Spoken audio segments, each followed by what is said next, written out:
Hello, it's Miss Havisham. I'm here at the Cathedral in the Peak at Tideswell again.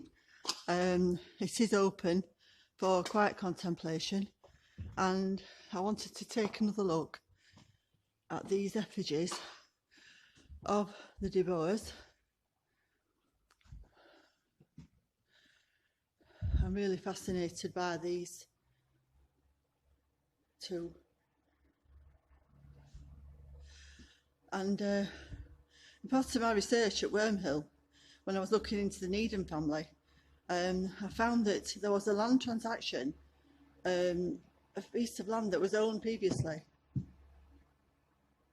by this Thurston de Boer, and it was in 1423 from memory, and but the name was given there as Thurston Del Boer, B-O-W-R, so the spelling was different, and so instead of de Boer, which is French Norman, it was Del Boer, which gives the indication, as I suspected, that these were actually from the Iberian Peninsula, being Spanish.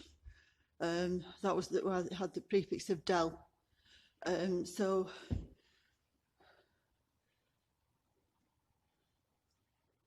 this is what I'm actually believing, that they actually were from the Iberian Peninsula. I'd like to get closer pictures of these figures in here, but the lighting is not too good.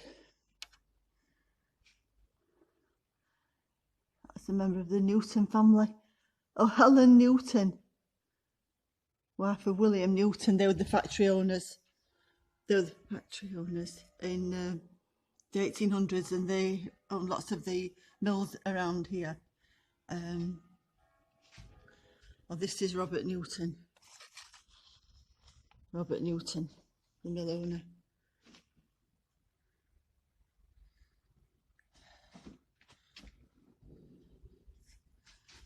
These people wearing bonnets.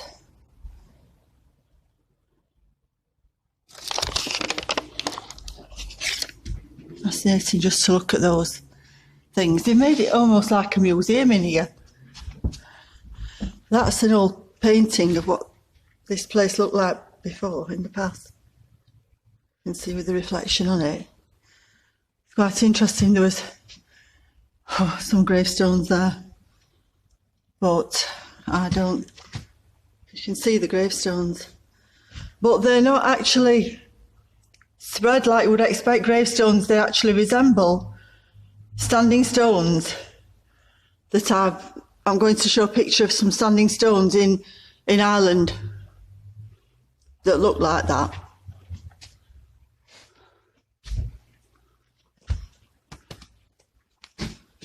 Yeah, that looks spooky with the headmaster's cloak and the mortarboard on there.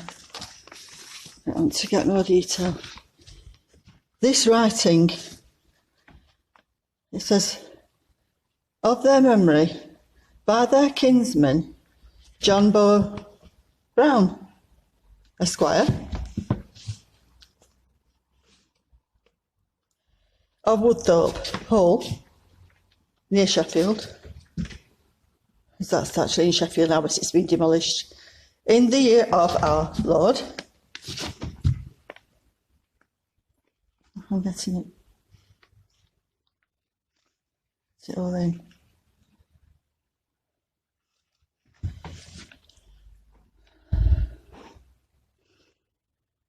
In fact, what I was thinking about with these outfits, it would be so difficult to move in this if it was metal armour, and it's so tight fitting to the skin. I think that these were made of leather, and they may have had the protective, like on the elbow. Something might have been to strengthen it there, but it would have had to have been articulated so they can bend the elbow, and the same on the shoulders. But I think it was made of leather. I think it was just like similar to a kind of a biker jacket now that we would have these days.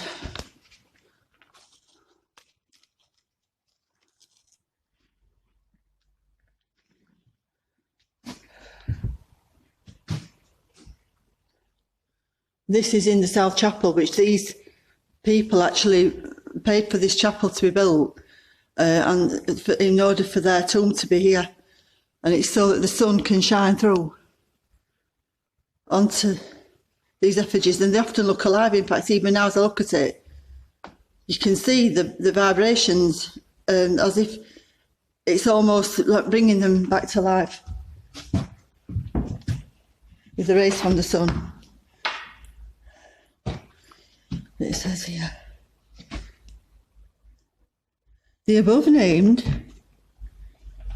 Sir Thurston was living in 7 Richard II. He was living in the time of Richard II, yeah, I knew that. And that's the letters. The time of Richard II. And there's another family that is remembered here, that actually were lords of the manor here, that were in the time of Richard I, and it was the Foljams. And the Foljams are buried, some are buried here. I'm going to show the effigies in a minute. And some are buried at Bakewell Church. But one of the Foljams actually went, John Foljam went to the Holy Land with Richard I. So this monument of Sir Thurston de Boer and the Lady Margaret, his wife, and this southern chapel in the south transept of Tideswell Church.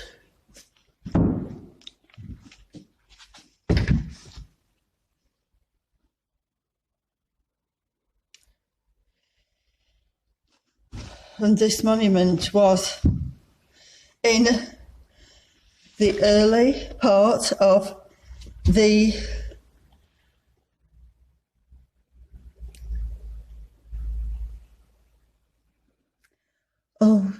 15th century, erected to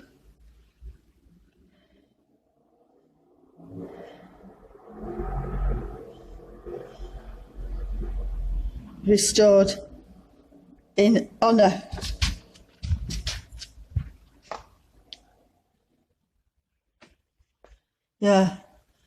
early part of 15th century, that's right, like I said about the land transaction in 1423 at Wormhill with the Needham family. So that's when they were living then.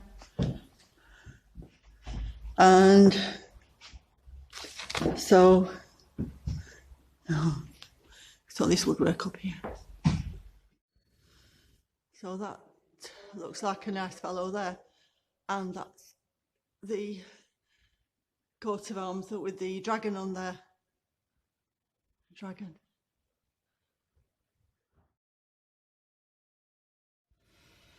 So this is the chest in this chapel here. I can see these do look weird. That's the flail that we get on Egyptian tombs. Very strange.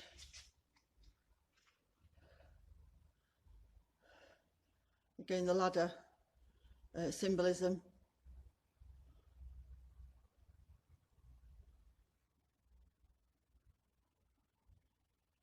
Just going to see the writing. The dead flowers as usual.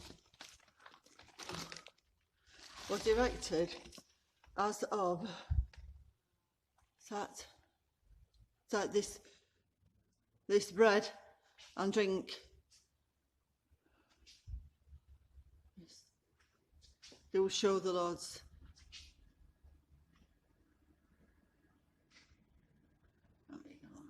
the Templar cross.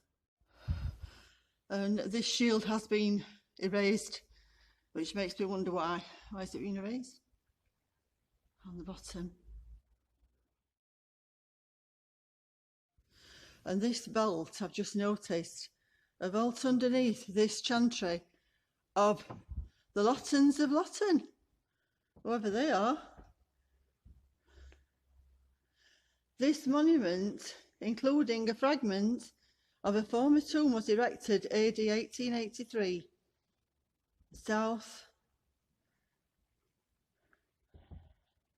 S.A. Bicker. The chantry is something to do with paying for prayers, basically. So this is the effigy tombs of who this is, Foljam's. And this is, I believe, John Foljam, who was a knight of Tideswell and Wormhill, and they lived in the 1200s, and his wife was Margaret.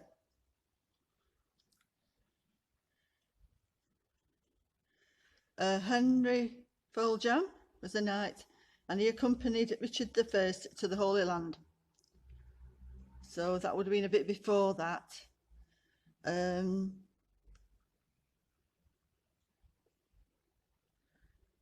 Right, so the Foljams, they've got another tomb at Bakewell Church. But the name itself, Foljam, was originally Dif Folis Sham. No, that's the Norman spelling of it. De Folisham is Folesham, Folisham, and it's been changed to Foljam, Foljambes, Foljam, Foljam. They came over.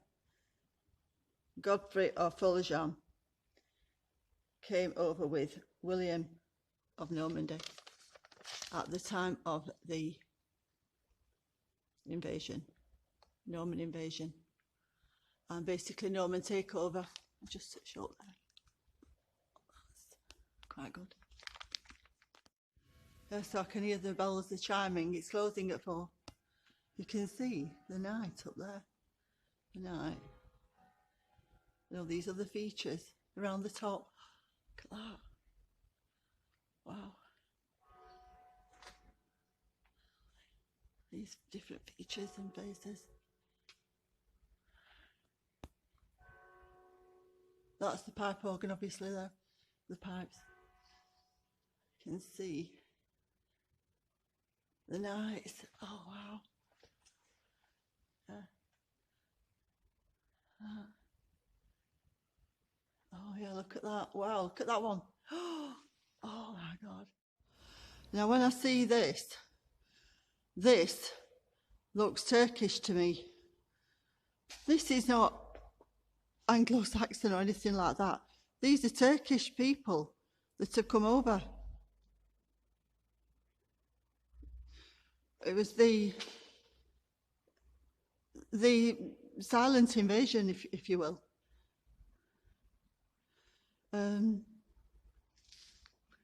Because of how they're dressed.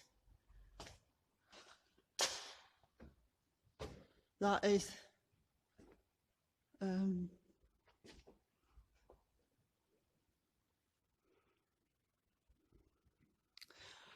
here there again, the fish, holding the fish. That symbolises the fish, but it's also the fish god Dagon. Oh, look at that one up there.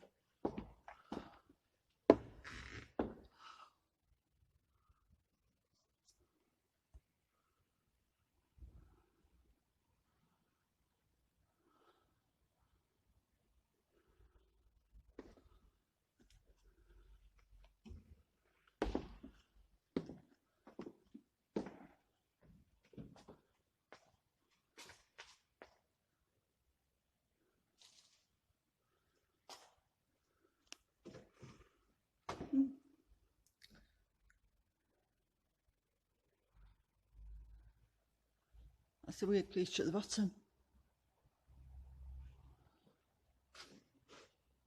And I just wanted to get this in as well. This. The year. And look at that. dragon. A strange looking dragon as well. But it is actually. That's the sword for one. It's the year 462. That dragon, a very weird looking kind of dragon. And that's the knight's helmet on the top. The knight's helmet is there, look, at the top. This monument and chancel were restored AD. I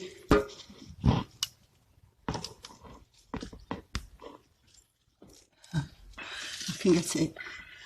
All these dead flowers everywhere. 1875. But as we know, there's missing time. So I think all this was a lot closer. Look at this.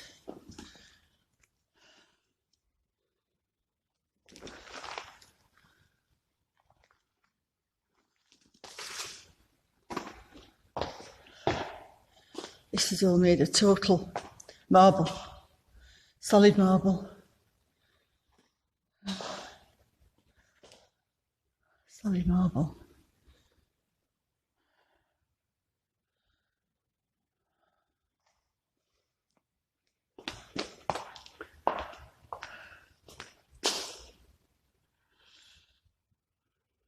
So that's inside the Cathedral of the Peak. Who these are, I've no idea. The knight there with the cross keys, which is actually Jesuit, and the lady there holding a vase, carrying the water pitcher. I noticed these things at the top, like a steeple over the top of the statue, as if I think that is gathering in some power from up above. And this one, look at that. It's gathering power in. Otherwise, why does it need that steeple thing above the statue itself? Wow. So weird. When you look at it more closely, the colours are fantastic. When you look at it more closely, look at that. You know, the statue over there, but these look Turkish. It's when these Phoenicians came over they came down through Mongolia and through India and then back up and through Europe, Iberia, North Africa, Morocco, up through the Iberian Peninsula and then up through France. I can see it. Just seeing this door, must be the original door. Look at it. Wow. This is the original door. Look at that. The detail of this door. They've taken it off and propped it up against the sorry if it's shaking a bit, but I did the enlargement. That's the original door.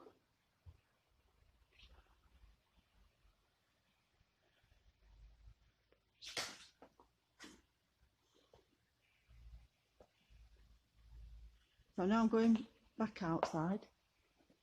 Look at this little fellow. This little fellow that they're using as a doorstop. Look at that. Huh. Using that as a doorstop. I'm going out. Oh, mind the step.